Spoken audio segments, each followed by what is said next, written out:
Hello, everyone. Welcome to Hacking HR. I hope you all had a relaxing weekend with your families, friends, or just some personal downtime. So it's Monday, so let's ease into the week with some great discussions. Let me quickly introduce myself. I am Sneha Yadamari, Events Manager at Hacking HR. And for those who are new to Hacking HR, we are a global community that brings together HR professionals, leaders, vendors, and anyone passionate about making HR even better. And I am super excited because this is my first time moderating at Hacking HR, and I couldn't be very much happy for the theme of this month. And today's session is about upskilling for tomorrow, preparing the workforce for technological advancement. And we do have some amazing panelists lined up here, and I can't wait to dive into the discussions for today. So before we jump in, let's start to bring up our panelists on stage, and we'll have them introduce themselves very quickly. Hello. Hello, everyone. Hello. Hello, Jess, and hello, Khalil. Hi, it's great to be here. Would you like me to introduce myself first? Please do. Awesome. Hi, everyone. I'm really excited to be here. I'm Jess Goldberg. I'm a company trainer and an executive coach. I also teach leadership and communication skills at Columbia University. And I'm really excited for today's topic specifically, upskilling for tomorrow, preparing for the technological advancement. Because so I previously was a VP at an AI robotics company, and I now run a company called Distinctly Human. So I'm really trying to work on how do we train those uniquely human skills that won't be able to be replaced by AI. So I'm really excited to dive into that middle ground of how do we advance people for the technological changes, and how do we make sure that people still dive in and are able to build those uniquely human skills. Awesome. And Khalil, would you want to introduce yourself, please? Yes, my pronunciation always, is an issue for people. It's Khalil Yeah. Zafar. I'm an HR and management consultant based in UAE, but I work mostly in Middle East and in South Asia. So my perspective comes from a diversified background when it comes to technology and the implementation. I'm the author of a book called Future of Work Simplified. It explores the future of work, the technological advancement, and its impact on leadership, especially in the coming 5 to 10 years. It's an interesting topic when we say upskilling. What does upskilling really means, and what is the real impact of technology on leadership? So even the concepts of leadership are changing these days, and this is what we are going to discuss hopefully in this panel. Absolutely. Thank you so much for the introduction. And I think I could pick up the phrase of your name at least by end of today's session. So I would just hope I get to the exact slang of its pronunciation. And Jess, I do have a curious question for you. So you have worked on AI-driven projects like Moxie, the social emotional learning robot. So how do you see AI playing a role in the future of upskilling, especially in developing both hard and soft skills for employees? And what other considerations should HR keep in mind when incorporating AI into learning solutions? Absolutely. So, there's going to be kind of twofold in how we're going to have to move forward.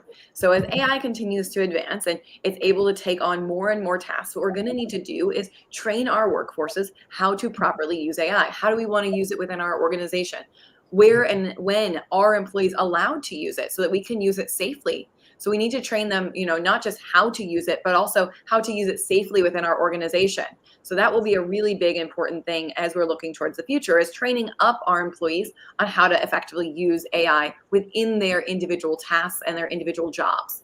Then we'll also have to, as AI takes on some of the things that they used to be doing, we're going to have to look at the landscape of their role and figure out, okay, what are the things that are unique to them and unique to their role that AI cannot replace, that we want to actually elevate them. So AI will take kind of the bottom scope of everything on the bottom floor of skills, and then there'll be higher level skills that humans will need to take on. And those are, moral thinking. AI is not going to be able to decide for us how we, move forward morally and ethically. And those are really going to have to be higher strategic level thinking that we as humans are going to have to come together on choosing. And you're going to need humans to work with AI so that it does, move forward in an effective and, moral way, because each of us might have different levels of morals of how we want to operate with these devices. I think about, for instance, if we think about Facebook, and they have AI algorithms running all the time on it, and they have to have humans at the level deciding, do we want content moderation?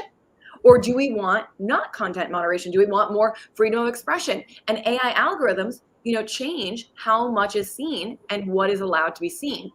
And so we need people thinking about what is actually allowed to be seen and what's not allowed to be seen.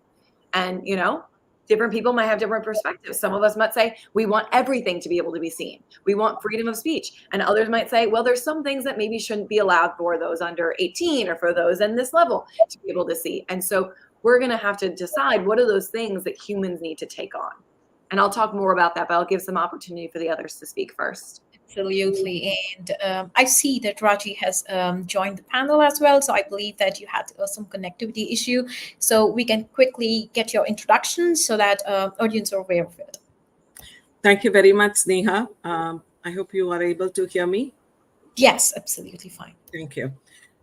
So great to be on the air with Khalil and Jazz. This is a great topic, and you guys have a great background. I'm Raji Ramanan, and I am in the field of global HR the last 28 years, 17 countries, 8 industries, and I am on my own now.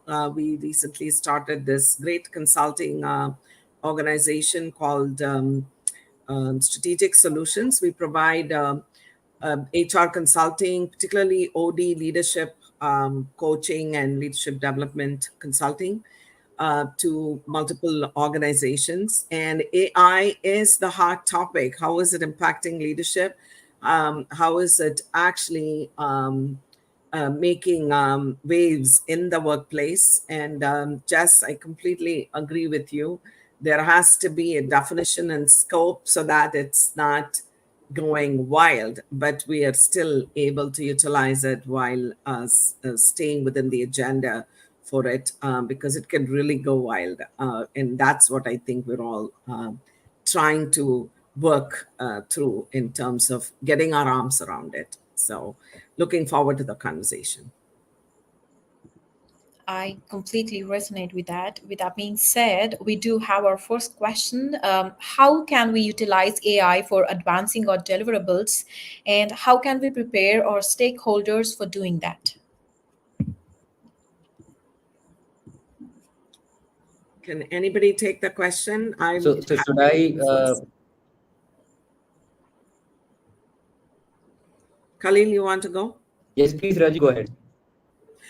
So I was saying this is so interesting. I recently got educated, and I'm in the process of getting myself certified in AI executive.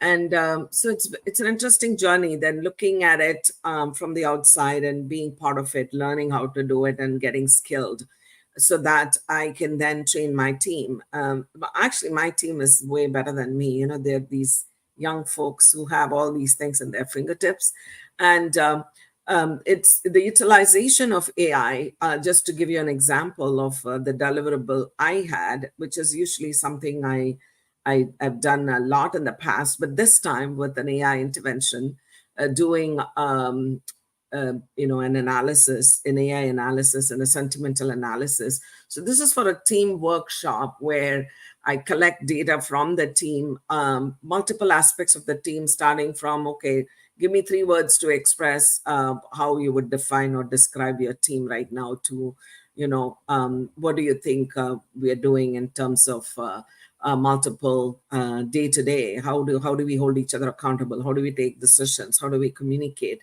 How are we being supported? So there is about 10 or 15 questions I do, and get absolute, sometimes emotional outburst of responses, because it's very confidential and one-on-one interviews. It's not like a questionnaire, and there's a lot into it. And usually I try to use words of my own to kind of describe and define what people are trying to articulate.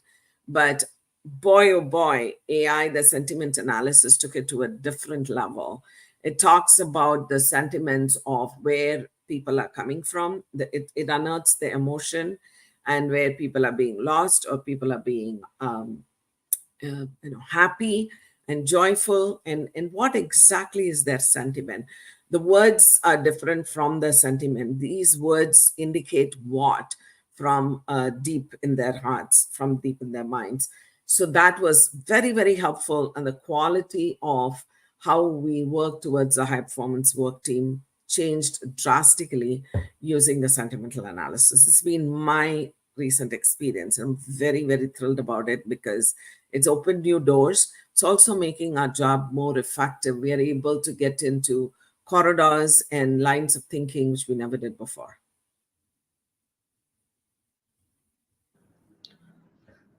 Any thoughts? I think it's a tough question with an even tougher thing to answer.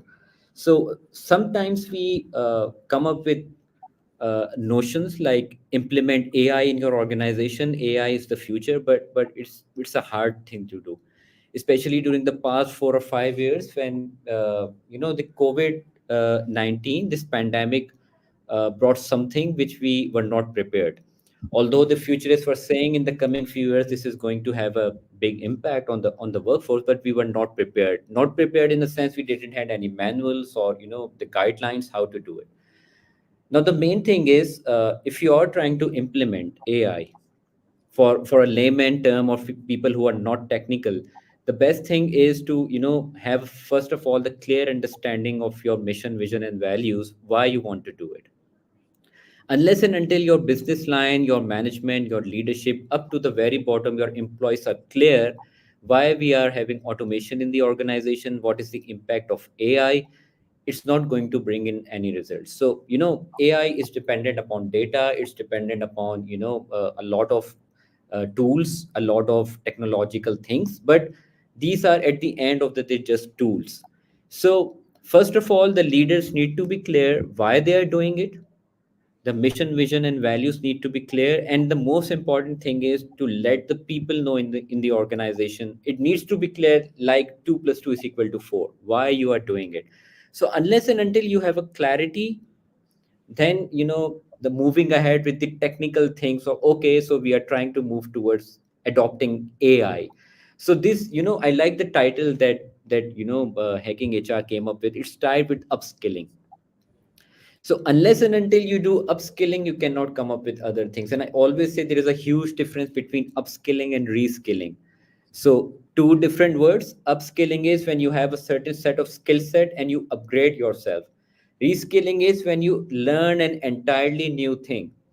So I think for people who are trying to understand this technical concept, the leaders need to realize, the companies need to come up with new vision and values. They need to come up with a new strategy which is simpler for people to understand, and then come up towards adopting the AI as a strategy. So starting point should be very clear, very well communicated, and very well drafted as well.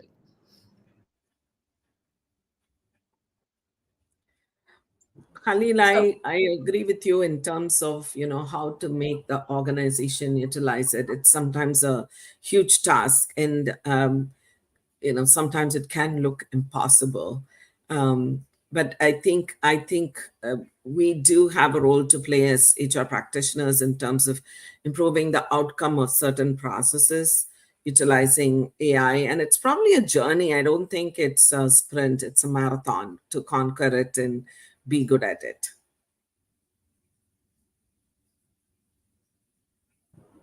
yeah, and I just Just want to add that there's a variety of ways that we can think about AI. So, there is, and the biggest one that a lot of people are talking about right now is large language models. So things like ChatGPT. But there's also, systems where it learns from data. There's neural networks. There's rule-based systems. There's a lot of different things that we can think about with AI. But the thing that a lot of people are talking about the most right now is how do we use these large language models? Because that's the newest version of what we are thinking about using. Other AI systems, like, for instance, we use Google Maps every single day. Google Maps has AI within it. It's figuring out what the best route is for us. But what a lot of individuals are not using is large language models. And so how can large language models be best optimized within the workplace? Well, there's a few key things that large language models like ChatGPT are really good at.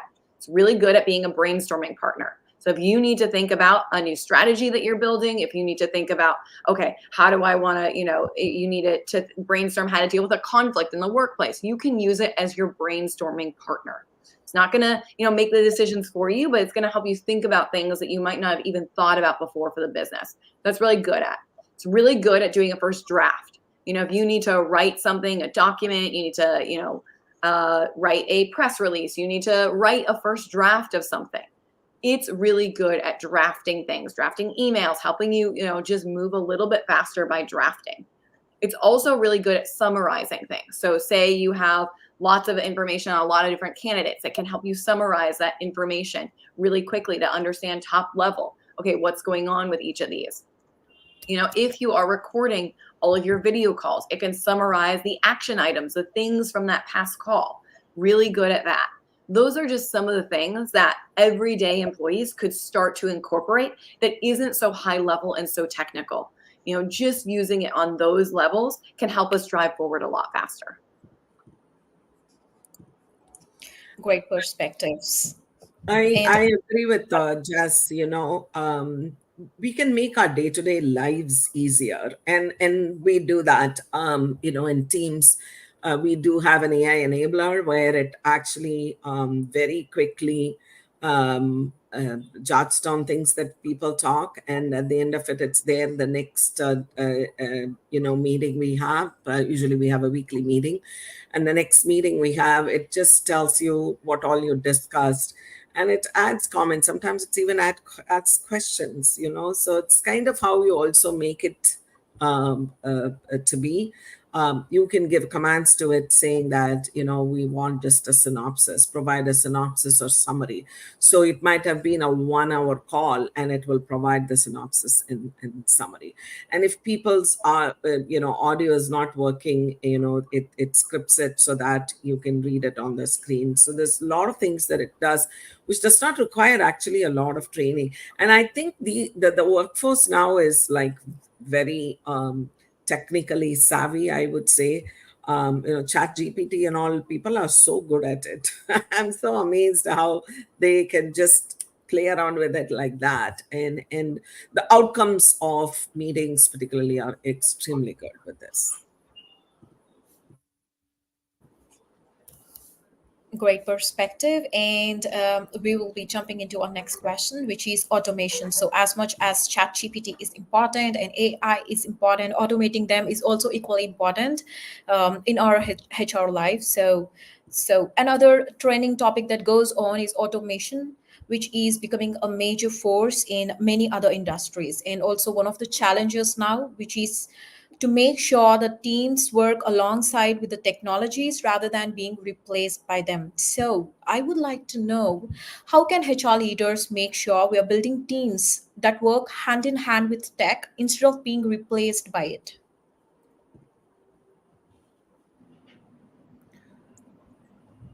Okay, so I would like to have a go at it. I was listening to the panel, and they so eloquently explained everything. Why? Because they understand the business, they understand the topic, and we always say HR as a trusted advisor, HR as a business partner. So these terms can only be applicable as long as the HR is itself prepared. So, one of the core reason why HR gets all the blame is that, sometimes we also have to be, on the top of our game. First of all, HR need to upskill themselves. Before working on other teams, HR need to first work on their own skill set. Okay, what is the technology required? What sort of processes and policies, and most importantly, the culture is required for such a change. So once you have that knowledge, it becomes easier to work with the tech team. And with the changing circumstances, with new younger people coming into the workforce, diversified geographies, one of the key elements for any leader or any HR expert is you need to have very good cultural understanding. So when we say diversity and inclusion, it doesn't represent just one segment. It represents how you talk to people, how you convey your messages. So I think HR first of all need to upgrade themselves, upskill themselves, and then work in line with the trend. Like Raji explained very eloquently about the tech side of the business, like how can we integrate it.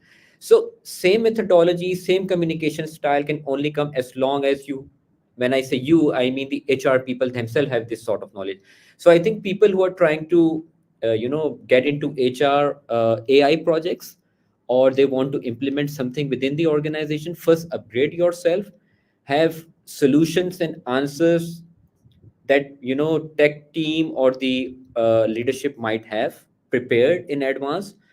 This is going to pave way for a smooth line, what we also call a smooth execution of the project. So the simplest answer, and I would try to keep it as summarized as possible: first learn yourself, first upskill yourself, and then work with the other teams in a emotionally intelligent manner. Thank you. That's great. So many good things just said right there. I want to add on to that. So, in the question of how do we make sure that we're building teams that work hand in hand with tech instead of being replaced by it, there's two key things I think about, and I'll dive into each of them. The first is we need to identify what are the uniquely human skills that the AI cannot replace. So, what skills is AI going to replace, and then what skills will they replace? That's one. Part two is we need to redefine what the roles are. So instead, people can easily be replaced if their role still remains as only the tasks that AI can do now. So we need to redefine, rewrite the roles that we are hiring for and the roles that current people have to reflect the now scope of what their work will be. So their role scope will change from being the skills that are now taken over by AI to whatever these skills are that we've now defined that they will uniquely be able to do. So some of the things I think about that humans can uniquely do right now is AI operates on data sets and on the context that it's given. But the context that it's given is given by an employee, it's given by an individual. It cannot operate in a vacuum. It needs the information, the data to be put into it. And we need humans to be figuring out which is the right data that's worth inputting. Because this is why we've seen, many, AI systems that are incredibly biased. For instance, there's, people tried to create Amazon tried to create a hiring algorithm that would decide what candidates they should hire. And so they created this algorithm that was based off all their past data about who they had hired and why.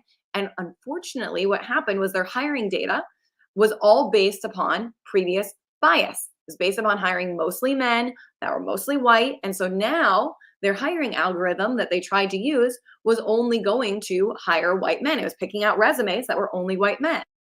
And so what they needed is they put that on pause, because what they really needed was humans to figure out, okay, what's the actual proper context we would want to put into this algorithm to make it work better. And so we can't fully replace, humans on this hiring side of things because of that bias of our old data. So we really need humans, for instance, to be thinking about the data, the context for that. There are tons of skills that only humans can do right now that AI won't be able to replace. So we just need to think about which are those skills and then rewrite the job roles and descriptions. I'm very impressed by what you just spoke, Jess. Making teams aligned with technology and not actually see them as two separate, things to deal with, right? And HR has a great role to play. And I've been hearing a lot of things, and even a AI panel that I was part of recently, very eye-opening about why AI is not there to take away jobs, but AI to actually get the individual more effective. And for years and years and years, we know this, right? People are always operating a level or sometimes two levels below what they need to operate. I mean, look at from a manager to a mid-level leader to a senior leader to even a CEO. It's a compounded effect, and sometimes it's a dominoes effect as well, where people are operating at two levels below because they are inundated with mundane tasks, which they have to spend more time on. If you look at Stephen Covey's concept of time management, we're always looking at the urgent and important, which is the first top left quadrant in his 2x2 matrix, which is firefighting, which is solving issues, dealing with crisis. You do so much of that that you're really not finding the time to manage the big rocks, which is what you should be doing. And even someone at a manager level or even an associate level is inundated with mundane tasks, which is what we hope AI will take it away and do it in a way that it is standardized, and people don't have to learn to do those mundane tasks because they're being given away, but they are actually being given the opportunity to do high level tasks. And I'll give you an example of how this is enhanced the service level. So I work for a very big healthcare company, which is home nursing. They have about 30,000 nurses all over the country in the US, where these nurses go and actually assist patients who need care. It could be a senior citizen, it could be a 10-year-old kid who has had an accident and needs speech therapy and help with his physical activities at home. So there's a nurse supporting that. And one of the biggest challenge we have is how much of the time the nurse is spending on mundane things like reporting versus actually attending to the patient. There's a lot of compliance requirements where the nurse has to report a lot of things. And AI has come in so handy. It does not replace the nurse's job. Let's get that straight. It has made the nurse more efficient, and it has made the nurse more delivering more service than what he or she did earlier. And that's come from the client. So the client are now used to dealing with the AI version of Mary the nurse and the real version of Mary the nurse. And they have got educated as well.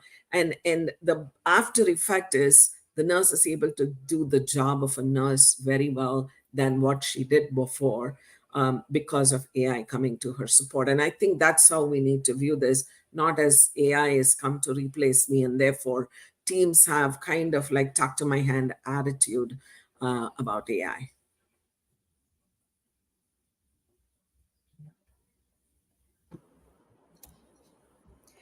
Great perspective, Raji, and I completely get the points. And as we are already on the topic, I would like to add on a little bit on it. So, upskilling is becoming very essential in today's tech-driven workforce, and it's not just about teaching new skills, but it's also about making sure those skills actually make an impact. So, of course, every organization wants to know if their investment in their programs is paying off.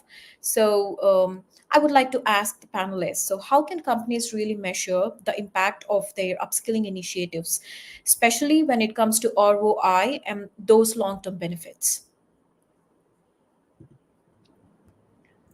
Okay, so there are two things.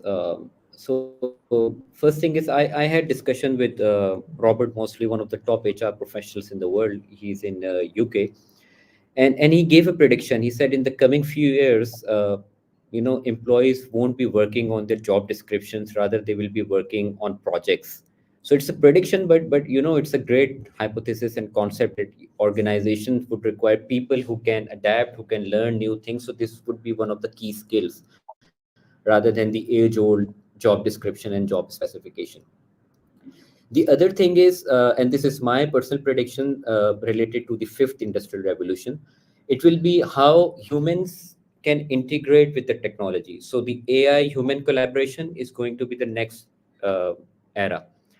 So technology, how to utilize them, what sort of skills are required if AI is taking decisions for the leaders or the employees to stand in between. So this is going to be the next key skill. Of course, there are great number of predictions available for at the various platforms regarding what sort of upskilling is required. But I think the main thing is for any organization or any leadership is to have some patience. uh, it's a new thing. You need to have some sort of a rewarding structure within the organization when it comes to the ROI or the KPIs of the managing the things. Have some patience. It is going to be some trial and error, so don't let go the people, or don't lay off too many people if one of your project gets failed. Jack Welch used to say, you cannot become a leader unless and until you reward risk and you celebrate failures. So, have some patience, trust your people, trust your recruitment process, and try to bring in people who are curious, who have understanding, and they are willing to learn new things. So, this is, trusting the people, upskilling them, giving them, the type of motivation is going to be the key skill in the coming few years, because technology is going to do some of, the very basic stuff for you. The data is going to help you out in a number of ways. People who have the right set of values, who have the right set of creativity, people who understand people more and technology more, this is where the employees are going to succeed. So in short, for organization, if they are looking for ROI, have some patience. Even if your project fails, don't worry, learn from it, move to the next stage.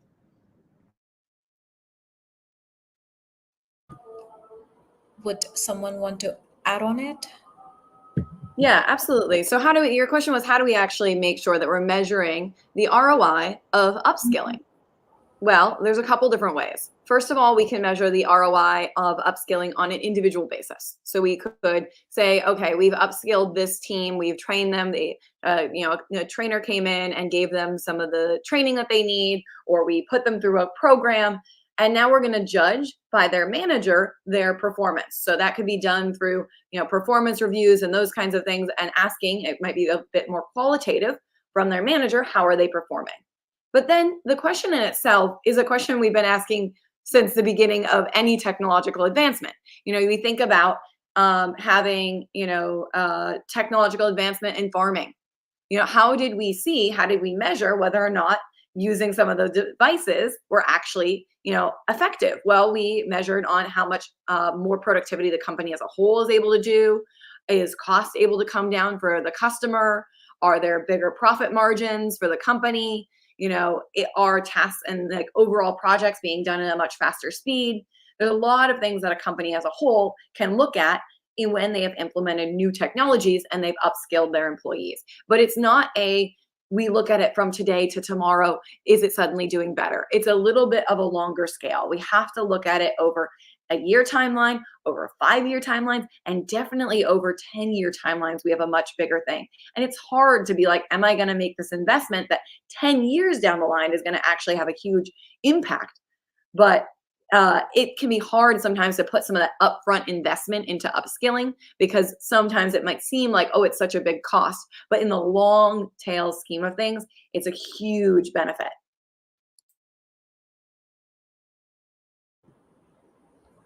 Raji, any thoughts on that? Yeah, I think we should set up smart goals that we how we utilize AI. So make it very specific, have some metrics attached to it, and things that we can easily achieve. And obviously, we need to have a time frame for that. So, as I said, one of the things that I'm doing now, where the ROI metrics are set, is introducing AI to guide the performance management process. People are finding it very difficult to write comments. Everybody is not, every manager is not eloquent to actually write comments about the performance, what they have seen, and what areas of improvement that they need to expect their team members to make. So we trained, as part of the performance management training, we trained this client organization. The managers got trained into utilizing AI, and Workday is now AI friendly. So the process was Workday that they have, the system, and they could easily write words, bullet points, and it will actually make it into a very nice paragraph. And that's very pleasing for the team member to read and assimilate and make sense out of it. And the manager feels good too, and they can wordsmith it later. It's not that sometimes AI doesn't really curate it the way you want it to. It'll give you suggestions and you have to curate it further. So that's the training we're providing them. And we haven't yet measured the metrics, which is going to happen more this year and more in terms of the early next year.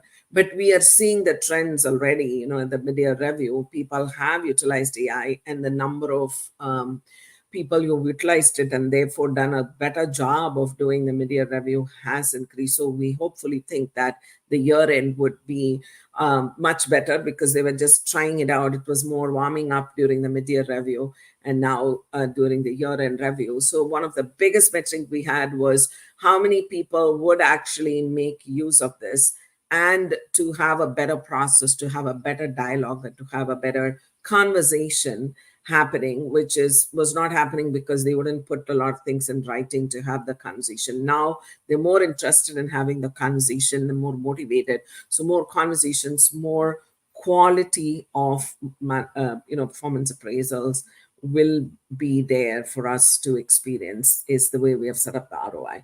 So if you make it smart, if you make it project based and not leave it generically to people to figure out, that is too loosey goosey, will I think will have a better effect. And upskilling them is really how to make use of it and make it their friend, rather than looking at it as some kind of an alien that they have to get used to. I think the whole mind shift makes a huge difference. Thank you, Raji. That was great. And I see that all our audience are just loving all your insights. So I see the comments rolling in, and we would jump on to our next question. So, what are the most important trends in workforce development that HR professionals should prioritize when preparing for the future? See, I'm particularly interested in this question, and there is a strong connection to it. Uh, Most of the knowledge, most of the guidelines that we have, when I say we, the other part of the world comes from the Western countries. When I say West, the US, Australia, and the European countries. And the the mistake that HR people and the leadership and even the some of the top organizations do is that they try to implement the same thing to other parts of the world. Unless and until you customize them, you cannot predict the trends and you cannot replace them. And I'll give you some very practical examples. Work from home or hybrid models might work in Europe and in US, but it is going to have a whole technical challenge when it comes to Pakistan and India. I am currently in Pakistan. My internet is extremely slow. Or for the women in have a different family with different family backgrounds with a different culture. Same is the case working women who are in the Middle East, a different set of culture, a different set of values. So you just cannot implement the guidelines, or the theories directly into one part of the world. So I think for HR, the basic key skill is to understand and realize what suits best. So if there, let's say, if there is a HR work from home policy, it needs to be customized because there will be some sort of people who will not fall within that category. I think change management is extremely important. And if you are trying to implement an AI based, systems within the organization, technology comes later, but the real mindset comes first. So training people for change, realizing the people, okay, new set of technology is coming in, so we'll have some sort of different processes and policies and different procedures. Preparing time is important. And most importantly, prepare yourself for the new world, which is for data analytics. So people analytics is going to play a key role. People who don't have the understanding, and I have no harm in saying that people in HR are not number people. So unless and until we learn what data is, we have some good understanding of data. I'm not talking about the P&L of the organization, but some basic understanding of people analytics system, how data works, the data points. It's extremely important. Once you have the basic understanding of the data, the processes, the policies, the procedures can be worked around that. So in terms of trends, I think the most important thing is, first of all, understanding, change management, customized policies, and data analytics.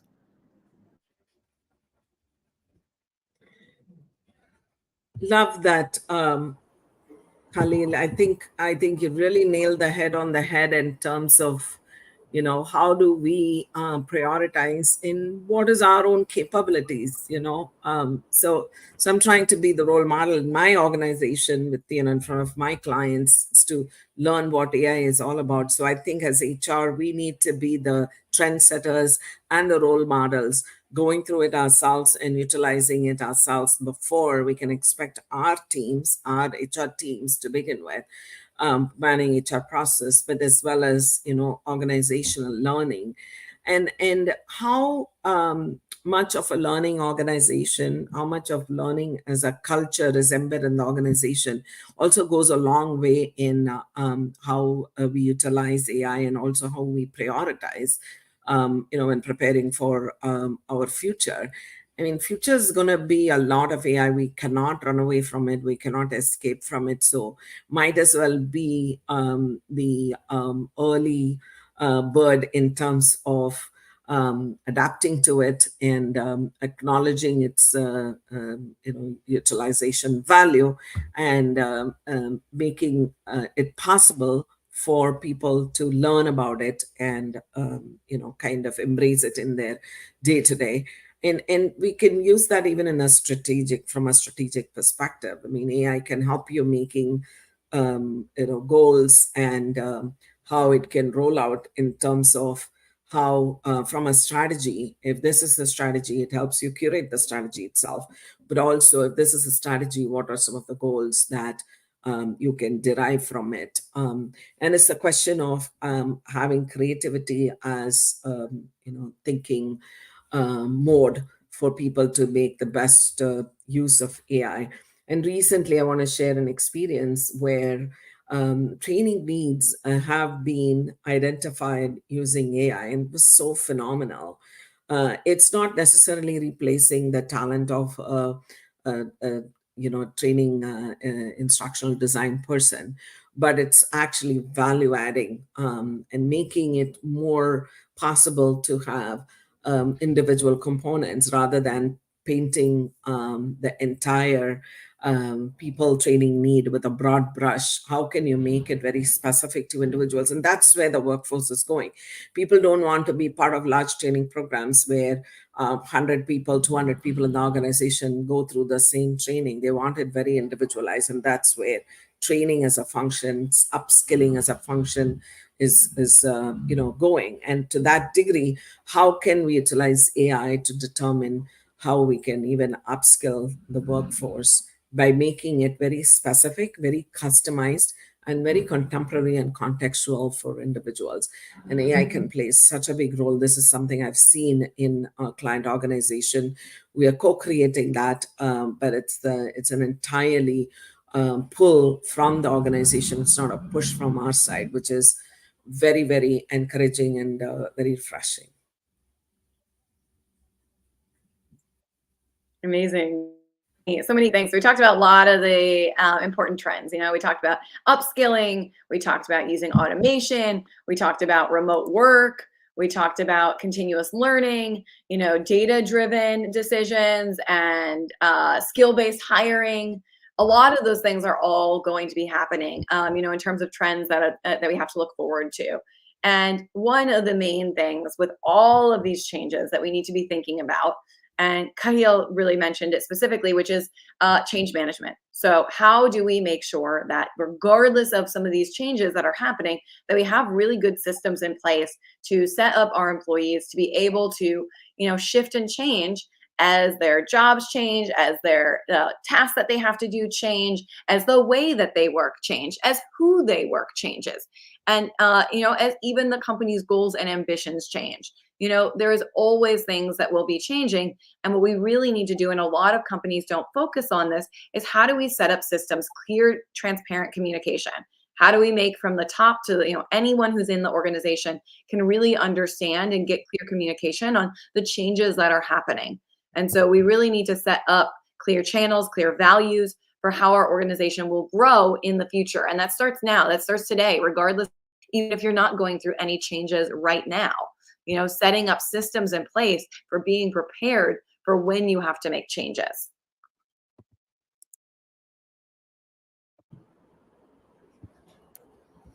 Awesome. I see Khalil is having some issue with his internet connectivity. Okay, so we can hit on to the next question while, okay, Khalil is here. Some another interesting subject I would like to touch base on is all the panelists being HR leaders yourself. So you have worked with few of the amazing leaders from big companies, like Jess has worked with Amazon and LinkedIn, and Khalil has worked with Stanford. So what communication strategies have you seen really help keep employees engaged and motivated during upskilling? So, few thoughts for our audience. Yeah, absolutely. So I go inside companies and help train up leaders on how to communicate effectively. That's one of the primary things that I do. And one of the most important things when we're thinking about, change and making sure that our employees are on board with some of the changes is before we even go and announce the change. We need to make sure that we have started to talk to people, understand on the ground floor what's going on. Most often what happens in change management is CEO will go out and he'll do, an AMA, ask me anything. He'll announce the big change and then they'll wonder, okay, why am I getting all this pushback? And they're getting pushback because they didn't get buy-in early enough. We need to make sure before we announce a whole new strategy, we need to understand what's going on the ground floor with our employees. What are they afraid of? What are they really excited about? What would make them feel like they could get on board with this? Before we announce that new strategy, we need to build that into the strategy. We need to have conversations with our employees and build what they need into the strategy. And then when we announce it, we use some of their own language. within the announcement. We share with them how we're going to make sure that, the biggest fear a lot of employees have is like when we train up, or start to use AI, that their job is going to be replaced. So how do we make sure that we really make sure that we're not going to address that fear directly? We're going to talk to them about how we're going to upskill them. And then some people are scared about during the upskilling that they're not going to be good at it or they're going to be left behind. So how do we make sure that we make them feel like we're going to bring them along in the process? So that goes through communicating by getting their buy-in early before we even announce it, understanding what's going on with them. Then when we communicate it very broadly, allow people to ask questions, talk about it, and use some of their own language of what their fears are and address those directly in driving forward. Change management is always, as Jess said, is always in stages. So the first stage is clarity, and clarity always comes with communication. So the right set of communication with the right tools, is the first step. And what everyone has a fear of change. It happened in the 60s and the 70s, when basic computers or some other technology was coming. People sometimes mix automation with AI. Automation era was in the 90s and the early 2000s, and it needs to be clarified, like, okay, automation is part of AI, but AI is a much bigger thing which is taking decisions, and ethics is involved in that.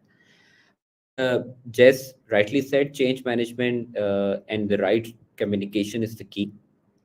The major question that people ask, will we lose our job, question mark. So this is the main thing that come up with. The art of storytelling,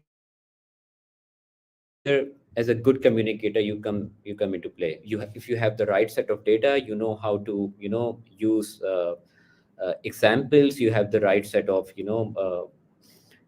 companies that you have worked with. You can come up with solutions, and you present it in a way, okay, so this is what we are doing. With a good set of data, good set of storytelling, change can be managed. And one extremely important thing, uh, with such projects, treat people and as humans. We are human resources, not data. So whenever you are trying to link AI and technology, and you try to tell people that you are part of the technology, now it's going to bring in disastrous results. So treat humans as humans and technology as technology, and try to merge them. HR should be treated the way it is. Then the people will start to feel a bit comfortable. And I think I completely agree with Khalil and Jess in terms of communication is the nodal point here.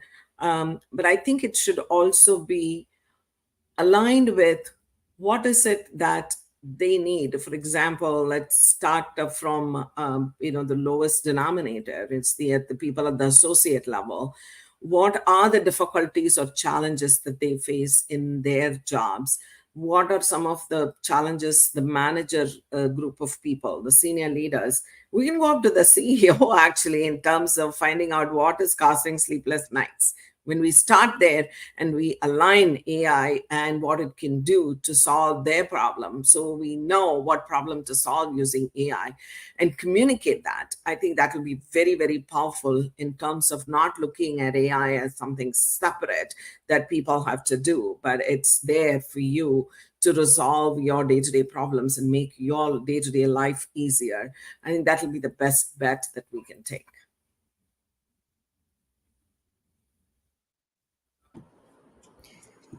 Amazing. So as we are right on the subject, so what innovative approaches have you seen these organizations or any organization use to pinpoint and close these gaps, especially now that the tech tools are becoming the norm?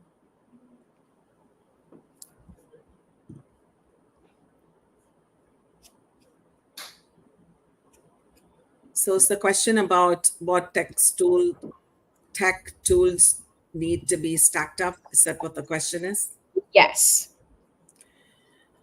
I think basic understanding of AI. I mean, there are so many modules of AI, and I haven't gone through all of it. I've just started module one. There are about 8 modules that I'm trying to go through and get certified in. So the basic module 1, which is fundamentals of what is AI and how it can be utilized. We can actually start there. And then it has a component of basically how it can practically solve your day to day. Is kind of like an exercise that's done. So people can start with that, kind of exploring, understanding what AI is, and then exploring what they can utilize it for. And I would highly recommend starting there. So normally I think it's not about, which technology are we going to use, which is better. So often I think people are like, should I use ChatGPT or should I use Gemini or should I use, Llama? And it doesn't really matter which one you specifically use. I think what's important is you start figuring out, how to use these different large language models. One, so I think the best companies are definitely learning how to use large language models and are teaching their staff how to use them well. But then they are also using so many other amazing AI tools as well. So I've seen people use the recorders on Zoom AI that takes on and takes notes and then can send out action items afterwards. There's also Otter AI and a couple other ones that are on Zoom. I've seen people use Notion AI also has a ton of amazing things to be able to track tasks and be able to brainstorm and outline things. But it's less about which specific tool, is the best one. And just starting to use more tools is really the biggest thing, because so many organizations aren't even using any tools whatsoever that are AI. And so if we can just start to use a few more, just choose one. Don't try and get yourself overwhelmed with everything. Choose one, try and train up on it, see how it can be effective for you, and then train your team up. Great. We are down with 10 minutes left. So I would wrap up with a couple of other questions. So we'll jump on to the digital transformation. So, with digital transformation speeding up, what creative ideas can HR leaders use to fill skill gaps while keeping people pumped about their jobs?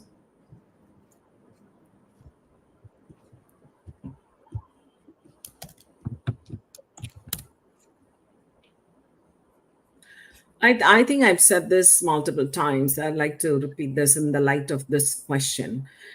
I think people should look at this, and HR has a big role to play in making people look at it this way in terms of orienting people, communicating the possibilities rather than, hey, doomsday is coming because of AI. And a lot of people are getting threatened in the workforce. I hear it from multiple clients across the industries, actually. And I think, first of all, this whole fear psychology is not going to work. It's going to do the opposite in terms of embracing AI and making the full use of it, rather than running away. So I think to remove the fear psychosis, HR should come out with, first of all, orienting people on what AI is all about. Okay. It's not taking your jobs away. It's not to punitize your job. It's actually giving you opportunities to do better in your job. I think that change of mindset, to Khalil's point, change management is huge here. I think HR has a huge role to play in that, making the mind shift happen about what technology, particularly AI, can do to their lives, make it easier and not make it, you know, exit workforce kind of a feeling that they have.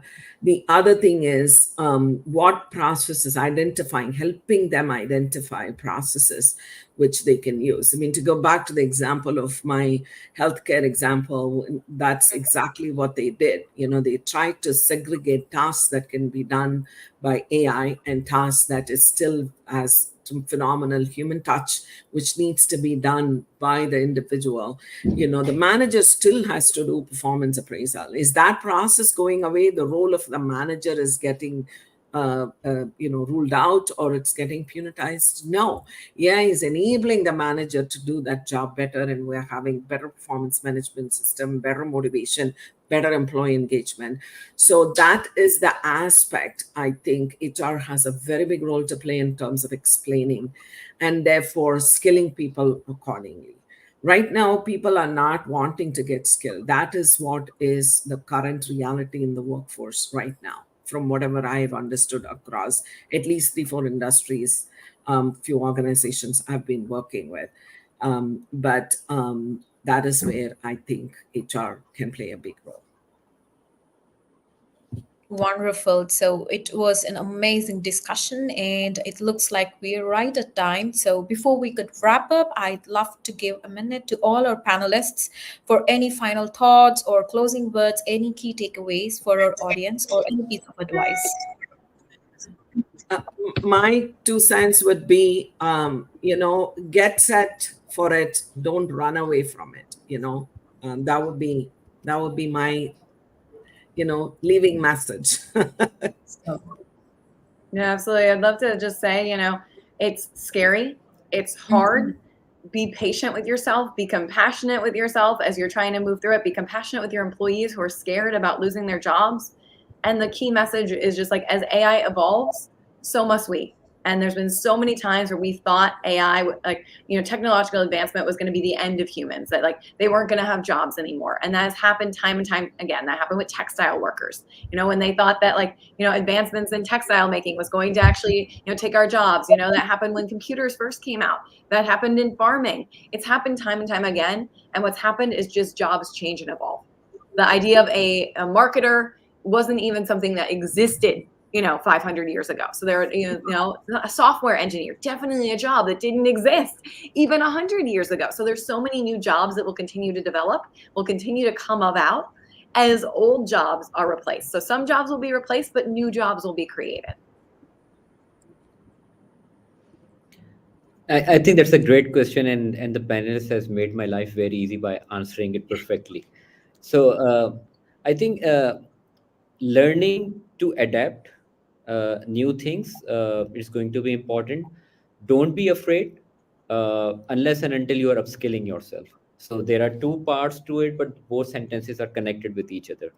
Uh, don't be afraid unless and until you are upskilling yourself. Technology is going to replace some aspects of the job, but not the jobs themselves. So there is a huge difference in that. We have seen, video and cameramen losing their jobs, but on the other hand, there are drone people who are flying drones and taking some amazing stuff. One of the most in demand field these days is video editors, digital marketing people. Within that field of video editing, people in our time, when I say in the late 90s and the early 2000s, there used to be NLEs, non-linear editors. Those are still around, but with the digital aspect, those non-linear editors have upskilled themselves to a new task. So upskilling is the main thing, and my last thing would be have some fun. Don't be overstressed by the technology. Have some fun, do some upskilling, develop some sort of games out of it within the HR to learn new things, adopt new methodologies. It's going to be a good future as long as you're upskilling in the right way. thank you, Khalil, and thank you, amazing panelists, for sharing such valuable insights today. And of course, a very big thank you to all our audience for joining us today and having um, shared all their perspectives with us. So I see the comment box, and we do have pretty much positive comments happening around Just Stock, and also on Raji's stock and Khalil's stock. So amazing to see that. And I hope you all are leaving with some fresh ideas and inspiration to bring back to your teams from today's talk. And if you do have more questions or thoughts, please feel free to reach out and keep the conversation going on the chat, or you can directly connect with our panelists. So they will be helping you to get the conversation going on. And have the rest great day and the week, and see you all at our next Hacking HR session, and take care. Great session. Thank Thank you, you, everyone. guys. Take care. Thank you all so much. Thank you. Everyone.